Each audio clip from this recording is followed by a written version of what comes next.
Pemirsa, drama menarik kembali tersaji dalam sidang kasus pemerasan dan TPPU yang menahbiskan Nikita Mirzani sebagai terdakwa. Niki seolah memanfaatkan ruang sidang sebagai catwalk untuk memamerkan konsep penampilannya. Mantan istri Sajat Ukra dan Dipolatif itu mengusung konsep I wake up like this dengan rambut style curly dan tata rias wajah yang natural seperti saat bangun tidur, serta outfit yang simpel berupa kemeja biru dongker model piyama dan celana panjang hitam. Kalung rantai warna gold yang melingkar di lehernya semakin menegaskan bahwa bilik penjara tak menghambat Niki dalam mengeksplor penampilannya. Ini modelnya I wake up like this ya, mengantuk. Nikita Mirzani adalah seorang public figure, artis besar yang menjadi sorotan juga. Trend fashion tahun 2026 katanya berarah pada fashionnya Nikita Mirzani saat sidang, katanya sih.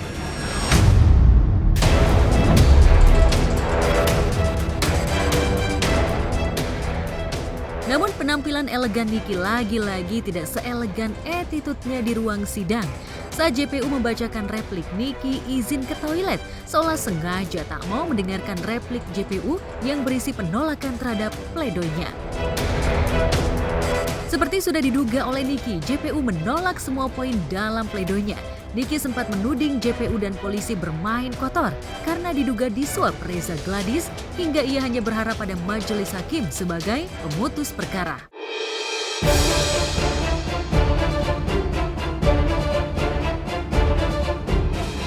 Tak terpengaruh oleh manuver hukum dan ocehan Niki, JPU tetap menuntut Niki 11 tahun penjara dan denda 2 miliar.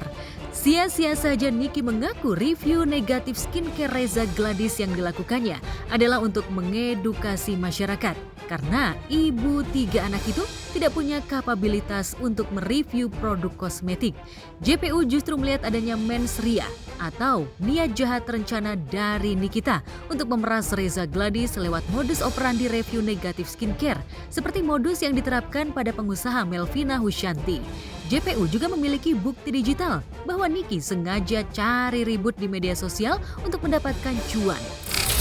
Bahwa terdakwa Nikita Mirzani tidak mempunyai kedudukan hukum dan keahlian dalam melakukan edukasi tentang kesehatan kulit. Ya, kalau orang review skincare itu kan gak harus seorang dokter ya. Yang penting dia tahu kalau bahan-bahan yang di dalam skincare itu berbahaya, itu gak harus seorang dokter. Bahwa penuntut umum melalui tanggapan ini dengan niat baik ingin menyadarkan terdakwa Nikita Mirzani dan janganlah bernarasi fiktif dalam nota pembelaan atau pledoinya sebagaimana kemampuannya sebagai artis dalam berakting. Gue ngakak aja. Pokoknya kalau sama mereka gue ngakak aja udah. Iya, padahal aku yang artis tapi mereka yang jago acting. Dibilang ada niat jahat gimana? Dibilang ada niat jahat ya, dia selalu berasumsi sendiri, gak apa-apa lah. Riuhnya jagat perskincarean di Indonesia tak cuma menahbiskan Nikita Mirzani sebagai terdakwa.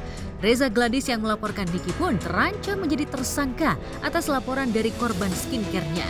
Istri atau Mbah Mufid itu dilaporkan atas dugaan tindak pidana kesehatan dan perlindungan konsumen. 2 pekan lalu, Doktiv Samira Farahna sudah diperiksa sebagai saksi dari pihak korban atau pelapor.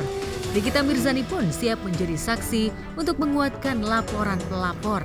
Niki melihat masih banyak celah untuk memenjarakan Reza Gladys, diantaranya lewat kasus perbuatan melawan hukum dengan gugatan kerugian sebesar 244 miliar yang dilayangkannya ke Pengadilan Negeri Jakarta Selatan, serta kasus tindak pidana kesehatan dan perlindungan konsumen yang masih tahap sidik di Polda Metro Jaya.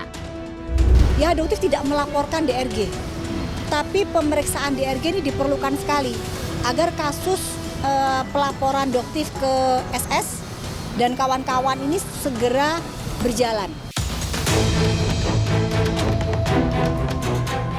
Memang masih terlalu dini menyebut Reza Gladys terancam pasal berlapis dan hukuman penjara maksimal, mengingat ia belum ditetapkan sebagai tersangka.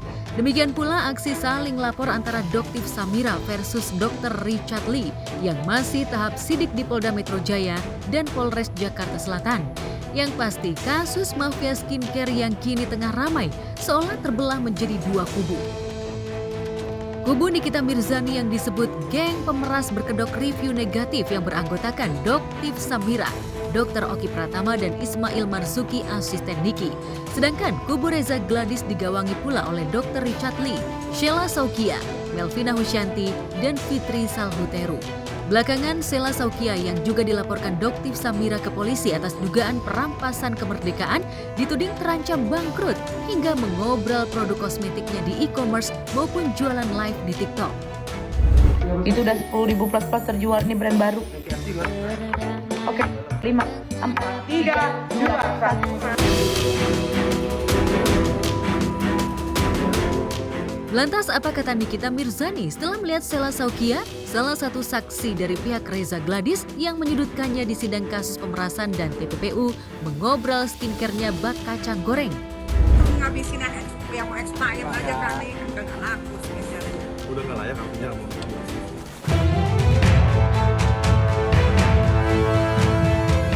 Kasus hukum yang membelit 3 serangkai Sheila Saukia, Reza Gladys, dan Dr. Richard Lee diduga dikawal pol-polan oleh Fitri Salhuteru. Istri pengusaha Cencen Kurniawan ini disebut-sebut sebagai Markus atau makelar kasus atas sejumlah kasus hukum yang menjerat selebriti. Hanya saja tak semua kasus yang dikawal Fitri berakhir dengan kemenangan di meja hijau. Salah satu selebriti yang menggunakan jasa Fitri adalah DJ Dinar Kendi. Saat Susilo Avandi atau Koapek, mantan kekasihnya, terjerat kasus penipuan dan pemalsuan dokumen, kabarnya Dinar meminta bantuan pada Fitri. Melalui Dinar, kabarnya Koapek menyerahkan uang 5 miliar untuk mengurus kasusnya. Sayangnya, Koapek akhirnya divonis bersalah dan diganjar hukuman 5,5 tahun penjara.